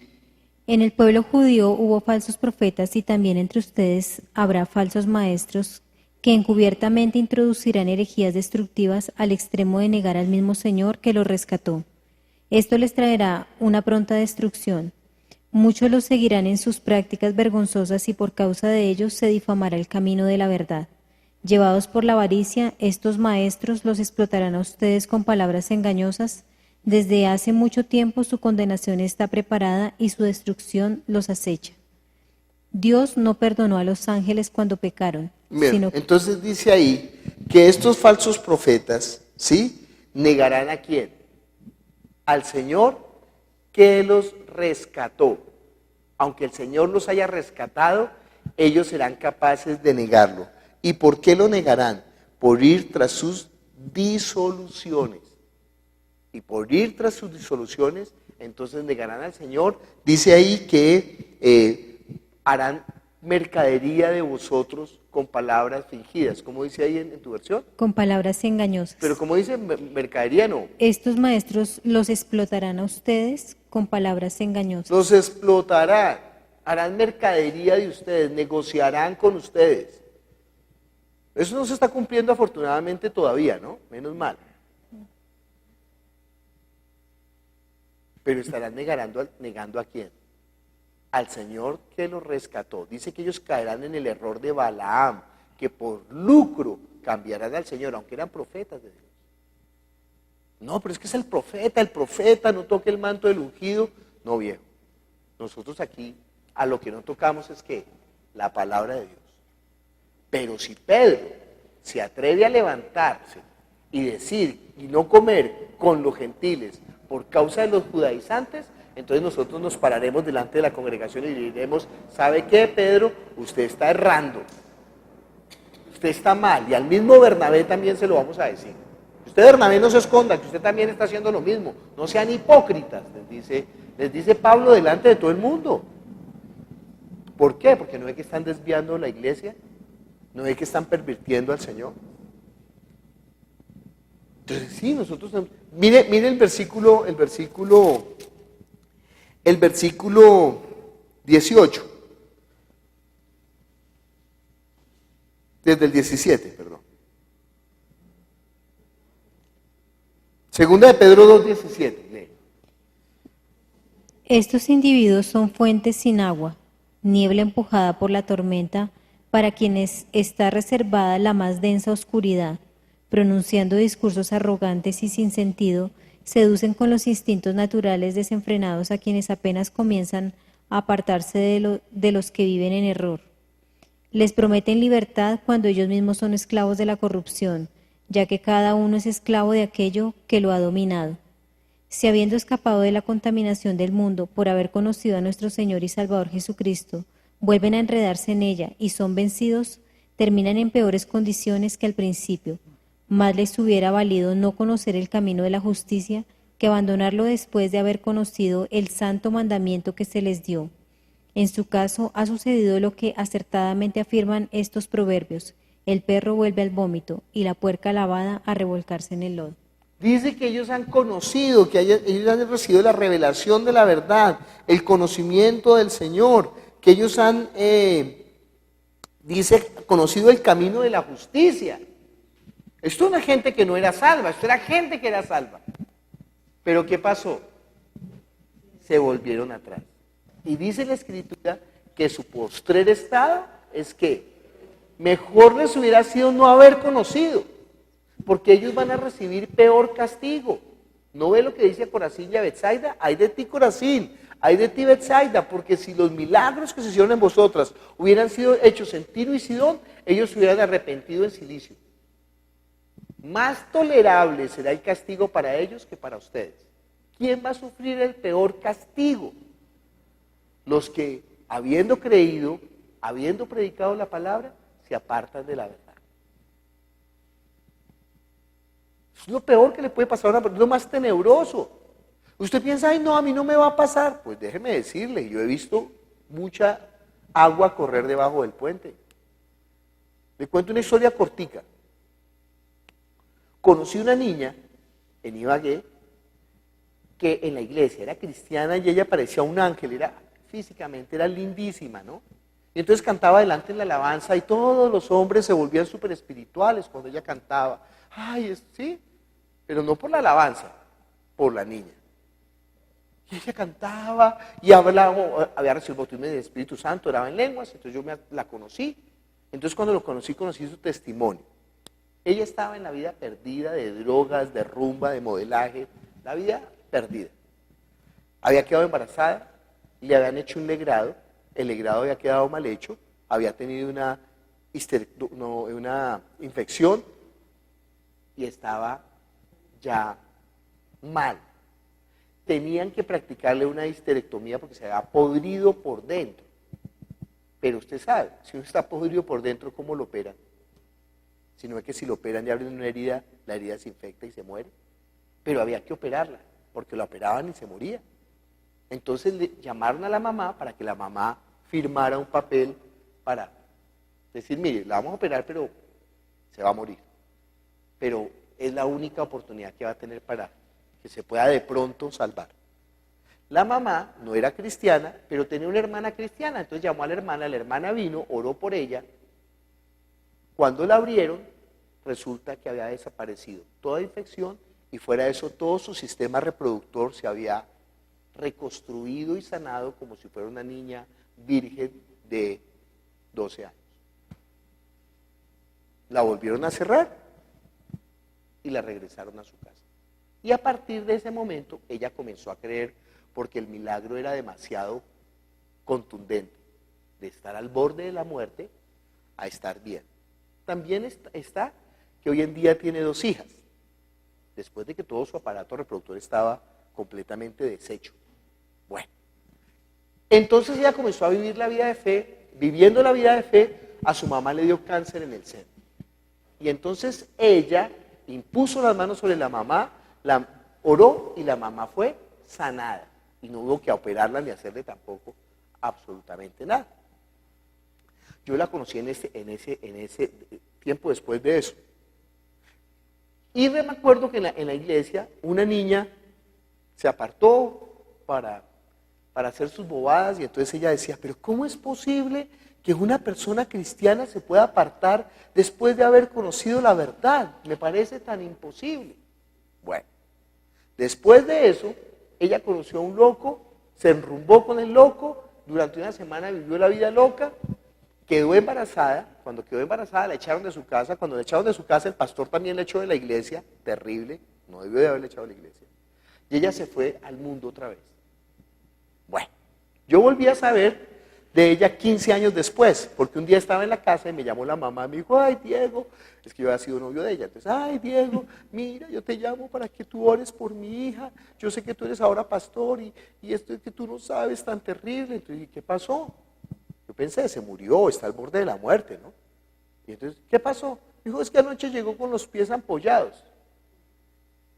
Que habría bailado mucho, o habrá caminado mucho. Sí, para mí no tenía. Digo, ¿y qué tiene eso? ¿Qué pasó con los pies ampollados? Y me dijo, no, es que tú no sabes, anoche se casó con Satanás en un rito satánico. Pues yo no les voy a contar todas las porquerías que ocurren en un rito satánico cuando una mujer se casa con Satanás. Pero eso es heavy, heavy, heavy. Y entonces yo dije, pues ven, oremos y bueno. Después de eso, 10 años después volví y me encontré ahora con la hija. Ya ella había cambiado su vida, era una profesional, se había vuelto una psicóloga de renombre, y entonces hablamos. Entonces le dije, bueno, cuénteme su vida, ¿qué? Y entonces yo empecé a decirle, Jesús. Me dijo, ay Diego, no me hable de eso, no me diga que usted cree en Jesús. Usted no sabe de la física cuántica, usted no sabe de la... ¿Cómo así? Me dijo, claro, no, la Gaia, la Pachamama y la Gaia Tierra y todos los seres y el aura y el... Me dije, no, espera un momentico, ¿usted no cree en Dios? Me dijo, ay no en el Dios de la Biblia, Diego, por favor. Le dije, no, espera un momentito. Usted no puede negar una cosa. Usted estaba, yo fui muy duro, ¿no? Usted estaba podrida por dentro. Su tía oró por usted y usted fue sanada. Usted recibió el Espíritu Santo. Usted vivió la salvación. Usted oró por su mamá y su mamá fue sanada de cáncer. Usted puede decir que no cree en Dios. Lo que no puede decir es que no existe Dios porque usted vio la obra de Dios. Me dijo, no, lo que pasa es que el poder de la mente y de las manos del hombre, ¿no? Que ahora lo requieren. Bueno, después de haber experimentado los poderes del siglo venidero y el don del Espíritu Santo y la gloria del cielo, ¿quiere que le cuente un caso más horroroso? No tenemos tiempo. Conocí un pastor. Y entonces yo sentía tanta carga que se había apartado y un día fui a buscarlo a su lugar. Tenía un negocio como un lugar de eventos y fui a buscarlo. Llegué un sábado por la mañana. Él me abrió, no sabe la pinta que él tenía. Olía a bazuco, a sexo, a trago, pero la cosa más asquerosa. Y entonces yo le dije, viejo, ¿usted qué le pasa? Mire, Jesús, la vida es... Me dijo, mire, yo sé que es verdad, yo sé que ese es el camino, pero ¿sabe qué? No me importa irme al infierno, no me importa, es más, ahora quiero. No me vuelva a hablar. Usted puede entender qué corazón endurecido ha llegado. ¿Y usted cree que eso fue de un momento a otro? No, comenzó a deslizarse lentamente. ¿La salvación se pierde? Pero no porque lo diga esta muchacha, ni porque lo diga este muchacho, porque la palabra de Dios lo dice. Mire Hebreos capítulo 6, acabamos de leer Pedro, pero mire Hebreos capítulo 6. Lea en la casa el libro de Hebreos, y los que están viendo el video, lea el libro de Hebreos y marque todas las porciones donde habla que la salvación se pierde. No, pero es que Calvino, viejo, porque Calvino no es la palabra de Dios. Hebreos capítulo 6, versículo 4 hasta el 6. Porque es imposible que los que una vez fueron iluminados y gustaron del don celestial y fueron hechos partícipes del Espíritu Santo y asimismo gustaron de la buena palabra de Dios y los poderes del siglo venidero y recayeron sean otra vez renovados para arrepentimiento, crucificando de nuevo para sí mismos al Hijo de Dios y exponiéndole al vituperio. Dice de estas personas que fueron ¿qué? Iluminadas, que gustaron del don celestial, que fueron hechos partícipes del Espíritu Santo, que gustaron la buena palabra de Dios, que gustaron los poderes del siglo venidero. ¿Son personas que son salvas? ¿Son personas que han recibido inclusive el Espíritu Santo? Porque uno podría decir, no, lo que pasa es que fueron salvos, pero no recibieron el Espíritu Santo. Entonces, como no recibieron el Espíritu Santo, se perdieron. No, aquí es muy claro. Todas las cosas. Pero recayeron otra vez. Mire Hebreos 3, 12 al 14. Mirad, hermanos, que no haya en ninguno de vosotros corazón malo de incredulidad para apartarse del Dios vivo.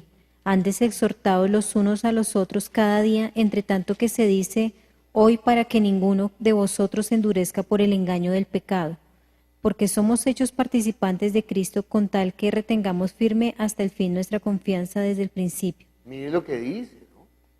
Entre tanto, Que el pecado, ¿qué? Endurece, que nos engaña, pero que nosotros tenemos que retener hasta el fin.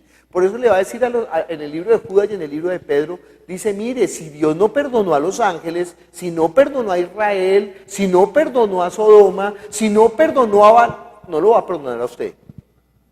Olvídese, si usted se aparta, ¿qué? Se pierde. Mire conmigo Hebreos capítulo 10, yo no sé si advertirlo de otra manera. Adviértanse, ¿cómo es el versículo? Que bueno, leámoslo, que está muy bueno de verdad. Dice, antes exhortados los unos a los otros cada día, entre tanto que se dice hoy, para que ninguno de vosotros se endurezca por el engaño del pecado. Límpiense los pies los unos a los otros, lo vimos la vez pasada. Ayúdense, exhórtense, anímense, no para hablar chismes, no para hacer complots, no para hablar tonterías, no para oponerse a la obra de Dios, sino para ¿qué? Para mantenerse firmes en la fe. Esa es la responsabilidad de nosotros como iglesia. Hebreos capítulo 10, versículo 23 hasta el 27. ¿Quién lee? Hasta el 29. Mantengamos firme sin fluctuar la profesión de nuestra esperanza, porque fiel es el que prometió, y considerémonos unos a otros para estimularnos al amor y a las buenas obras, no dejando de congregarnos como algunos tienen por costumbre, sino exhortándonos, y tanto más cuando veis que aquel día se acerca. Porque si pecaremos voluntariamente después de haber recibido el conocimiento de la verdad, ya no queda más sacrificio por los pecados, sino una horrenda expectación de juicio y de hervor de fuego que ha de devorar a los adversarios. El que viola la ley de Moisés por el testimonio de 2 o 3 testigos muere irremisiblemente. ¿Cuánto mayor castigo pensáis que merecerá el que pisoteare al Hijo de Dios y tuviere por inmunda la sangre del pacto, en la cual fue santificado e hiciere afrenta al Espíritu de gracia? ¿Se pierde la salvación?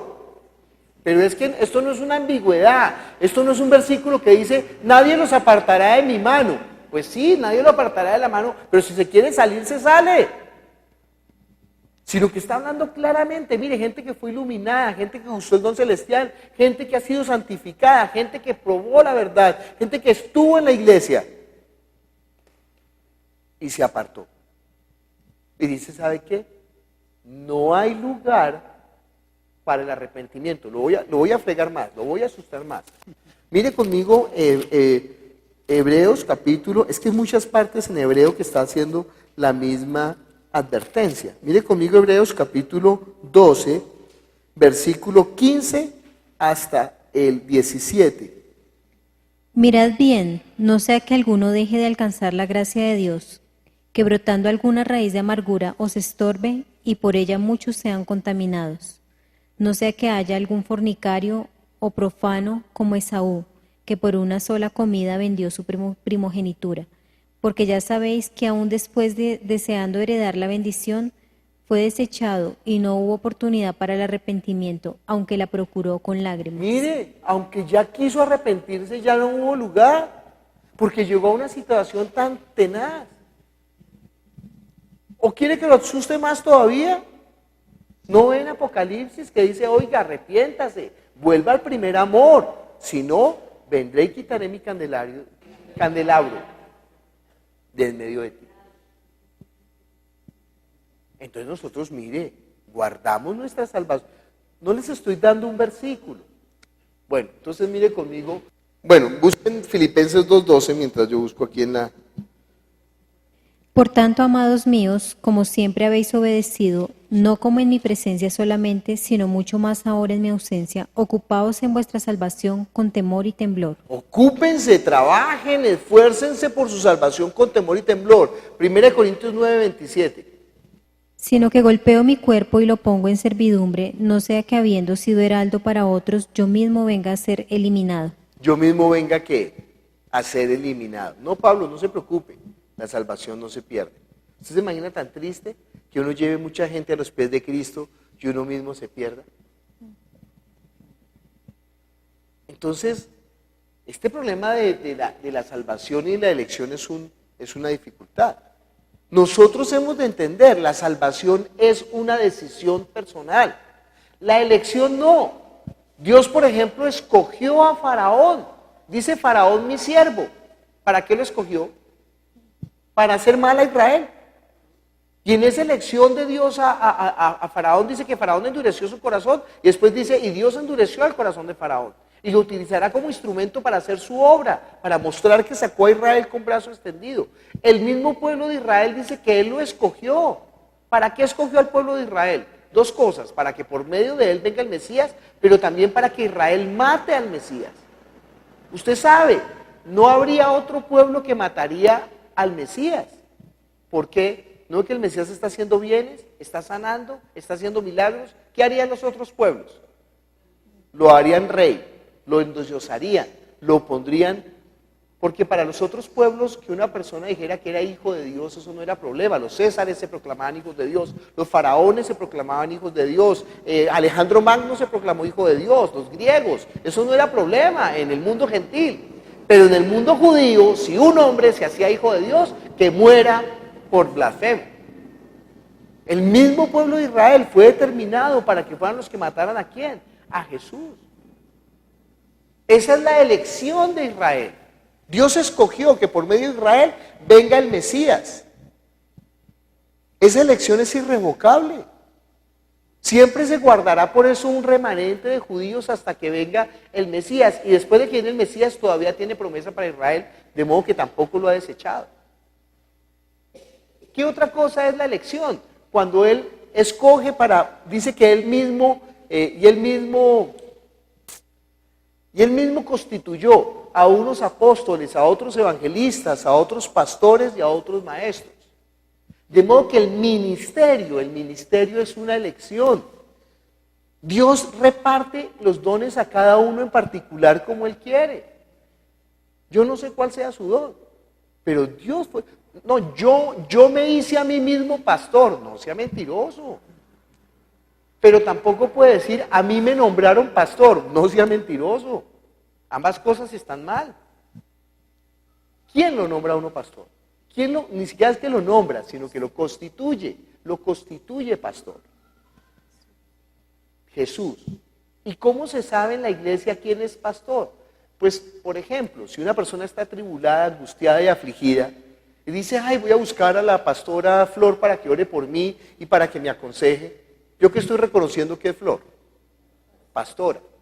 Pero digo, no, yo necesito comenzar una obra, necesito a alguien que sea pilo, que no me tenga miedo a comenzar y todo, voy a buscar a Fabricio. ¿Qué reconozco que es Fabricio? Apóstol. Digo, ay, yo no entiendo una porción, yo voy a buscar a alguien que me explique. Alejandro, ¿por qué no me explicas? ¿Qué reconozco que es? Maestro. Pero digo, no, pero necesitamos más bien que le digan la verdad al pastor que está equivocándose, vamos a buscar a Pilar. ¿Pilar qué es? Profeta. De modo que en Palabra Viva, ¿cuántos pastores hay? Muchos, más de 100. ¿Y cuántos apóstoles hay? Ay, pues no se han revelado, yo no sé por qué, pero no hay, pues están escondidos porque necesitamos que vayan y no quieren ir. Y los que quieren ir tienen un afán propio, entonces no nos sirven así. ¿Y cuántos profetas hay? Yo creo que todos son profetas, que la pagan fregándome la vida. Ay, que los pantalones le quedan grandes, que camina como borracho, que no se peina bien, que no... Ay, bueno. ¿Cuántos maestros hay? Hay muchos maestros. ¿Quién reconoce los dones que el Padre ha constituido en cada uno? La iglesia. No pensemos en el sistema nicolaíta que pastor es el que se para en el púlpito. No. Pastores somos todos los que estamos pastoreando los unos a los otros. Apóstoles son los que están dispuestos a llevar la obra. Evangelistas son los que están dispuestos a predicar el evangelio y lo hacen de manera efectiva. ¿Sí? Porque usted puede decir, no, yo soy maestro, pero nadie le entiende un chorizo. Entonces, no es maestro, ese no es su don, ese no es su ministerio. O no, yo soy pastor, pero no está dispuesto a coger a la oveja y a sanarla y a orar, pues no es pastor. No, yo soy apóstol, pero no está dispuesto a ir, sino que... Entonces no es apóstol. Oh, yo soy profeta, no, es hablar chismes y levantar falsos testimonios, eso no es profeta. Dios mismo constituyó, esa es la elección. Él escogió a los apóstoles, Él mismo los escogió. No os he escogido yo a los 12, ¿y qué? Y uno de vosotros es diablo. Padre Celestial, te damos gracias por tu palabra que es la verdad. Jesús, ayúdanos a entender. Gracias por esta salvación tan grande, que nosotros no despreciemos la salvación, que nosotros no la tengamos por menos, Señor, sino que es lo más grande. Ser salvos es lo más grande. Señor, tú derramaste la sangre para que nosotros fuéramos salvos, Señor. Entonces ayúdanos a estar siempre con el corazón agradecido, Señor, que nosotros tengamos siempre la deuda eterna, Padre Celestial, que nosotros nunca nos cansemos de estar, Señor, postrados a tus pies dándote gracias. No permitas que nuestro corazón se corrompa, Señor, teniendo desagradecimiento ante ti, Señor, sino al contrario. Gracias por las personas que nos predicaron el Evangelio. Gracias por las personas que hicieron la obra. Gracias, Señor, por las personas que han pagado el precio, Señor. Nosotros no tenemos cómo pagar esa deuda. Sí tenemos cómo pagarla, haciendo lo mismo por otros. Entonces ayúdanos a tener la deuda eterna siempre en nuestro corazón. Te lo pedimos en el nombre de Jesús. Amén.